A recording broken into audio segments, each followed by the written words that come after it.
Olá, galerinha! Tudo bem? Já estavam com saudade dos nossos vídeos?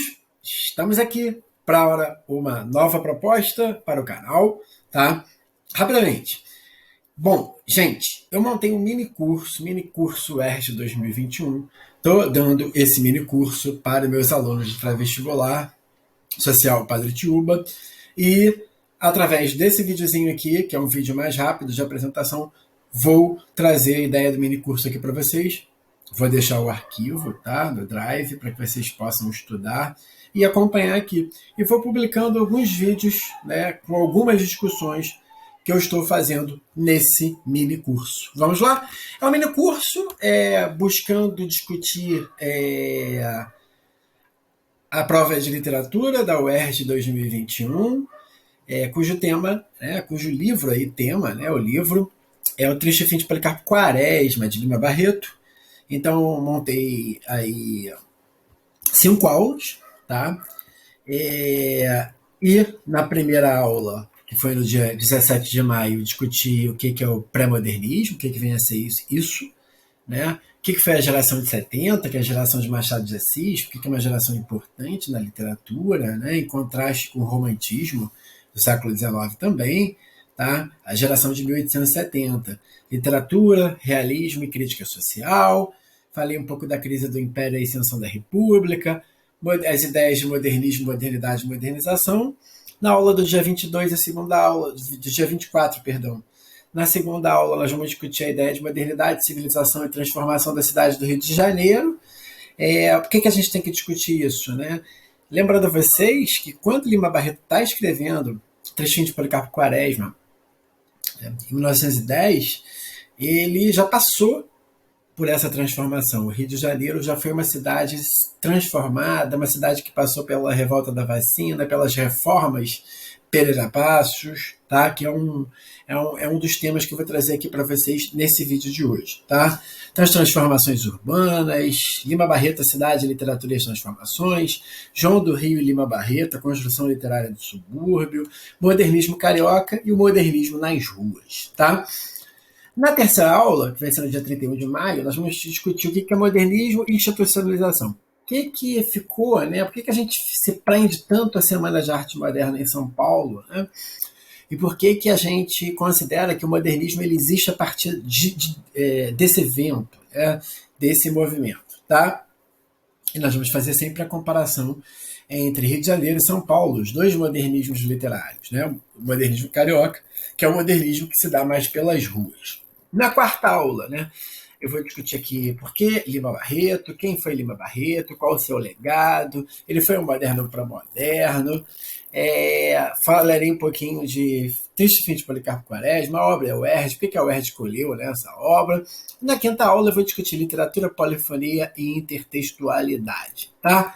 Então, esse é o mini curso que eu montei e que eu estou trazendo aqui para vocês, né, terem uma ideia do que a gente está discutindo lá no pré-vestibular social e que eu vou trazer aqui para vocês também. Agora, o que eu vou apresentar aqui para vocês? Vou apresentar a reforma Pereira Passos. Por que eu vou apresentar a reforma Pereira Passos? Como na live que eu fiz no domingo, tá? Eu trouxe para vocês, eu expliquei para vocês que a Primeira República, de uma maneira geral, é uma temática muito forte para as provas de ciências humanas e suas tecnologias, né? Então, um dos assuntos mais polêmicos da Primeira República é a reforma Pereira Passos, a reforma que pôs em contraste, tá, o Rio antigo versus o Rio novo, esse Rio parisiense, né? Lembrando a vocês que a reforma da cidade do Rio de Janeiro, a reforma Pereira Passos, ela é inspirada na reforma do Barão Haussmann. Paris passou por uma transformação, por um processo de modernização, tá, no século XIX, com a reforma do Barão Haussmann, e a reforma Pereira Passos, no Rio de Janeiro, também foi inspirada nessa reforma de Paris. Não é à toa que o Rio de Janeiro, capital à época da República, era conhecido como a Paris dos Trópicos e capital do Brasil. Era efetivamente a capital do Brasil.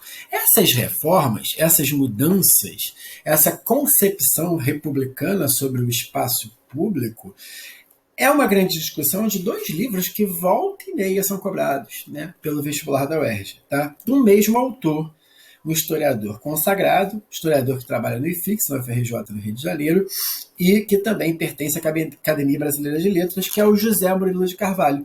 Nesses dois livros aqui, Os Bestializados e a Formação das Almas, ele vai discutir essas reformas, os impactos, as reações, ações dos grupos populares, né, quando ocorrem essas revoltas. Tá? Então, fica de dica para a leitura de vocês aí. Os Bestializados, o Rio de Janeiro é a República que não foi. Aqui, nesse, por exemplo, ele tem um capítulo sobre a revolta da vacina, tá?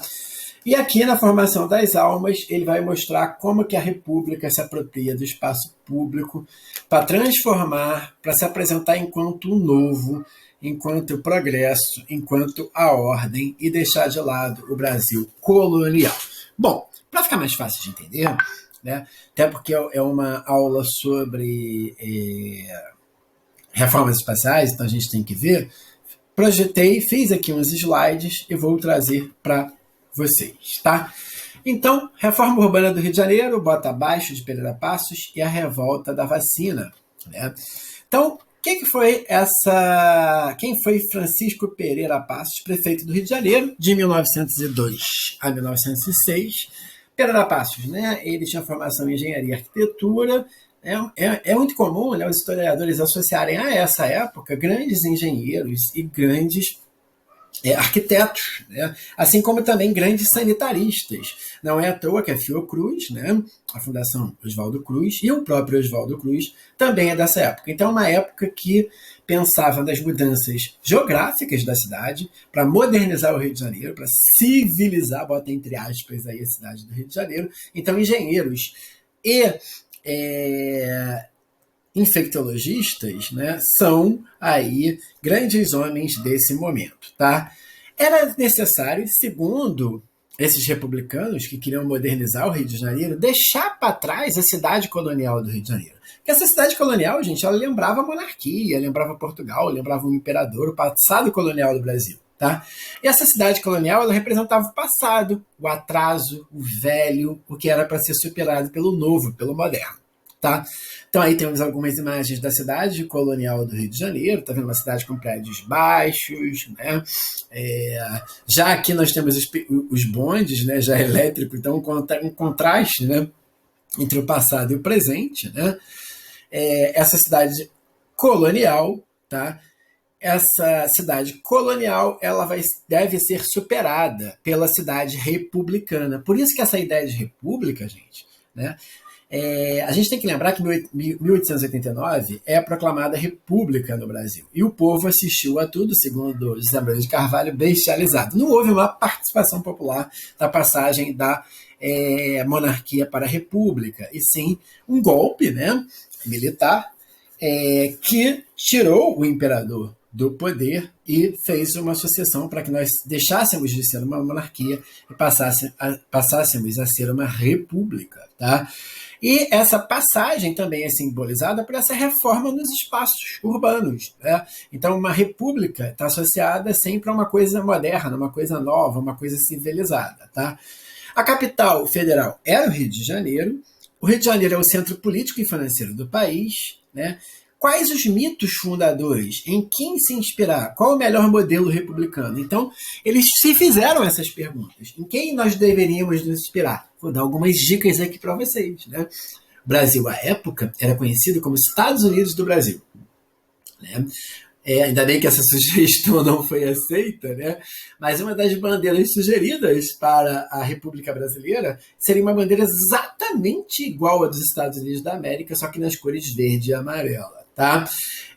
Quais são os mitos fundadores dessa república? Esses mitos fundadores aparecem no livro Formação das Almas, de José Murilo de Carvalho, e, por exemplo, eles vão mostrar, né, que um dos mitos fundadores da República Brasileira é o Tiradentes. E a imagem de Tiradentes, né, como mostra no José Murilo de Carvalho, se parece muito, né, é uma construção proposital com a imagem de Jesus Cristo, tá? Então, volta e meia, tá? A imagem de Tiradentes é confundida com a imagem de Jesus Cristo, como eu vou mostrar aqui para vocês agora, tá? Só um minutinho. Então, olhem aqui, tá vendo? A imagem de Tiradentes, o grande mito republicano, olha como que se parece com Jesus Cristo. Beleza? Então vamos lá, continuar a nossa aulinha aqui, tá? Então, essa cidade republicana tem como mito Tiradentes, né? A gente tem outros mitos, tá? Alguns elementos militares como mitos, tá? Como o próprio livro Triste Fim de Policarpo Quaresma já demonstra, né? Os militares, tá? Então, e o lema da nossa república, que está até hoje na bandeira do Brasil, que é o Ordem e Progresso, tá? Ele está lá. É um lema positivista, é um lema militar, tá? E cuja inspiração é militar. E as inspirações são a Europa, França e Paris, tá? Os obstáculos dessa modernização da cidade do Rio de Janeiro. Os morros, os mangues, a umidade, os obstáculos arquitetônicos, vielas, ruas estreitas e sobrados. Né? Era preciso, gente, construir ruas mais largas. A gente está aqui nesse momento do aparecimento do bonde elétrico, do aparecimento do automóvel, né? Então essas ruas vão precisar ser alargadas. E os obstáculos sociais, pobreza, cortiços, prostituição e negros. Isso aqui a gente precisa falar um pouquinho. Né? Como assim, professor? Os pobres eram um obstáculo. Sim, os pobres são um obstáculo para o progresso na visão dessa república e desses republicanos que estão fundando essa república. Então, o que a gente vai ter que fazer com as prostitutas, com os pobres, né, com os cortiços, que representam esse atraso? A gente vai ter que tirar essas pessoas, remover essas pessoas do centro, que vai ser civilizado, que vai ser afrancesado, que é o centro da Belle Époque, do Rio de Janeiro, a cidade do Rio de Janeiro, a capital, e expulsá-los para longe do centro. Para longe do centro, vamos ler subúrbio. E os primeiros literatas a escrever sobre o subúrbio do Rio de Janeiro são quem? João do Rio e Lima Barreto. A gente já viu aqui, já fiz vídeos aqui sobre o subúrbio e a literatura de Lima Barreto. E por que é importante? Porque Lima Barreto, ele é uma espécie, né, de um dos primeiros homens, uma espécie de antropólogo a trazer para a literatura, para o universo ficcional da literatura, o subúrbio. Os livros anteriores a João do Rio e a Lima Barreto, eles se passam aonde, gente? Na Zona Sul, em Botafogo, no centro do Rio, nas grandes sobrados, né, nas casas dos ricos. Os personagens são ricos e passam nos grandes sobrados. Tá? Até a própria literatura machadiana é uma literatura que os protagonistas também são oriundos dos sobrados, da burguesia. Né? Se a gente parar para pensar aqui, ó, Dom Casmurro, né? O Bentinho é um cara, né, rico. Né? Se a gente pensar em como é que é o personagem defunto, né, de Machado de Assis, o Brás Cubas, né? Memórias Póstumas de Brás Cubas. Né? O Brás Cubas, Brás de Brasil, é um cara rico. Então, são personagens ricos. Lima Barreto e João do Rio vão falar sobre universos, né? Vamos pegar aí o nosso Policarpo Quaresma. Ele é um cara, não é rico, né? Mas também não é pobre. É um cara de classe média que tem uma carreira, né, como funcionário público, depois vai ganhar um cargo de militar, né?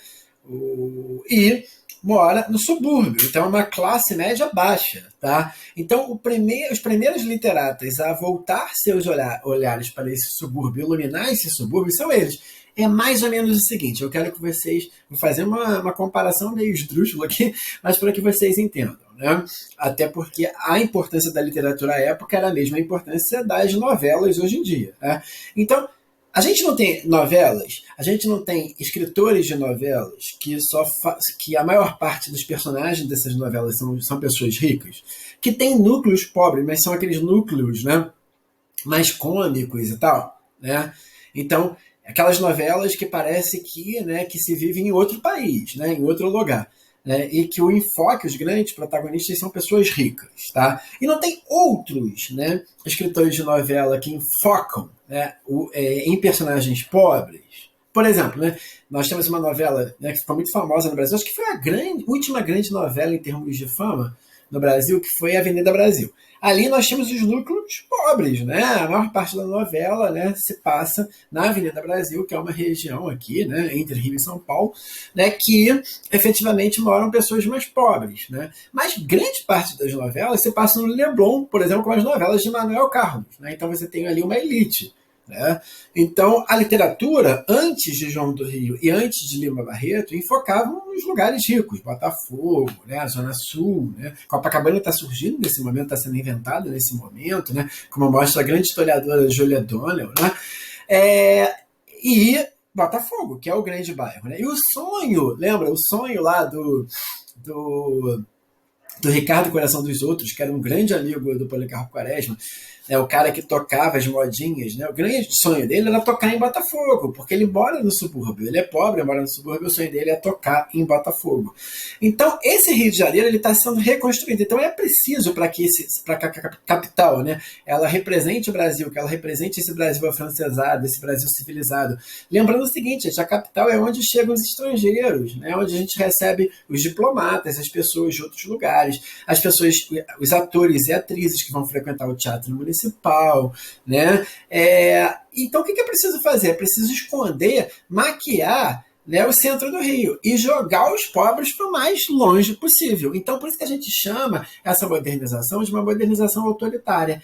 Esses pobres, eles são obrigados a saírem ali dos seus cortiços, os cortiços deles vão ser demolidos e vão ser construídas as grandes vias, né? E a cidade afrancesada. E outra coisa, além de expulsar os pobres, eles não permitem que esses pobres frequentem a capital, as ruas civilizadas da capital, né? E como que eles vão proibir essas pessoas de frequentarem? Gente, instituindo códigos de postura e conduta em quem anda no centro do Rio. Quer ver pode parecer uma bobagem, mas um código, uma lei, né, que era muito forte nesse sentido de excluir a população pobre, era a lei da exigência, né, dos sapatos.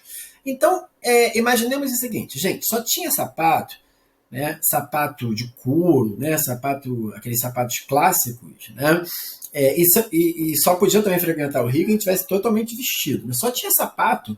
Quando você exige um sapato, e só tinha sapato das pessoas mais abastadas daquela sociedade, né, quando você exige a obrigatoriedade do sapato, né, que as pessoas não possam andar descalças e muito menos de chinelos, tamancos e etc. e tal, né, você deixa claro que só pode andar no centro do Rio as pessoas ricas. E você tira a maioria da população pobre do centro do Rio. Então, por isso que essa modernização ela é autoritária. Beleza? Gostaram da comparação que eu fiz com as novelas?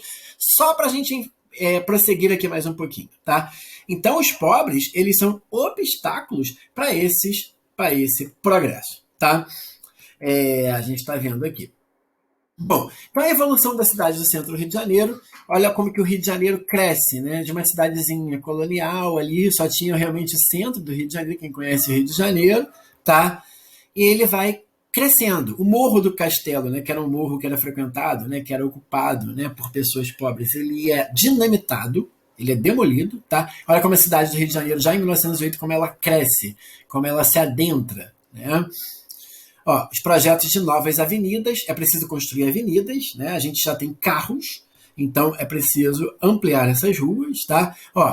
Derrubou o Morro do Castelo, né? Como que amplia, né, a cidade do Rio de Janeiro antes e depois da reforma. Olha o cortiço da Rua dos Inválidos, ao final do século XIX. Esse cortiço aqui, que é o Cabeça de Porco, que está no livro O Cortiço, tá? A literatura tratando aí de temas sociais, tá? Um cortiço no centro do Rio, o bota abaixo. O que é o bota abaixo, né? São as demolições dessas casas de populares para a construção das grandes avenidas, a Avenida Central, que é a Rio Branco, né? Então, em 1904, a gente tem essas grandes mudanças aí associadas ao prefeito Pereira Passos, tá? O bota abaixo, olha lá, você expulsa essas pessoas pobres do centro do Rio, e a demolição do Morro do Castelo. O Morro do Castelo ele é dinamitado, gente, também com grandes jatos de água, né? Você destrói o morro, né? E cria uma espécie de planície ali, tá? Então, a abertura da Avenida Central, onde é hoje a Rio Branco, tá vendo? Aqui, tá? a construção do Teatro Municipal, a Biblioteca Nacional que já existia, né? A Real Biblioteca Nacional, que é lá desde a época de Dom João, tá? A abertura da Avenida Central, a Avenida Rio Branco, tá vendo? Tá?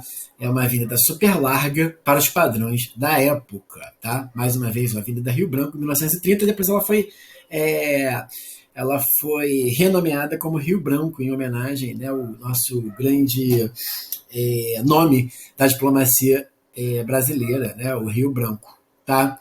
Hoje, Avenida Rio Branco. Tá, o Teatro Municipal, os símbolos do progresso do Rio de Janeiro, civilizado por essas reformas, né, higienistas, né, até porque também tem um discurso ali de que é preciso, né, higienizar, tirar os pobres das cidades, e o Teatro Municipal é baseado nessa obra aqui, que é a Opéra de Paris. É engraçado, né? Apesar dele ser muito parecido com a Opéra, tá vendo? Ó, o Teatro Municipal é bem maior do que o Opéra, né? Eu estive em Paris e vi a Opéra, e o Teatro Municipal é inspirado na Opéra de Paris, tá? Tá vendo? O alargamento da Rua Carioca, em 1906, a abertura da Avenida Beira-Mar, tá? O Morro da Favela, no início da sua ocupação. Tá vendo? A primeira favela ali do Rio de Janeiro fica hoje no Morro da Previdência, ali que é atrás da Central do Brasil, tá, gente? Morro da Favela hoje é o atual Morro da Providência, tá vendo? Como eu falei para vocês, que é a atual região da Central do Brasil. Não vou falar da questão da vacinação aqui hoje nesse vídeo, só para que esse vídeo também não fique muito grande, tá, gente? Para que a gente evite fazer um vídeo muito grande. Já tá dando aí 21 minutos. Gente, um grande abraço. Que legal, né, que a gente voltou aqui com tudo no canal e a gente agora tem um programinha específico para o ERJ 2021. Beijos, boa semana. Qualquer dúvida podem estar botando aqui no vídeo que tirarei com vocês. Grande abraço.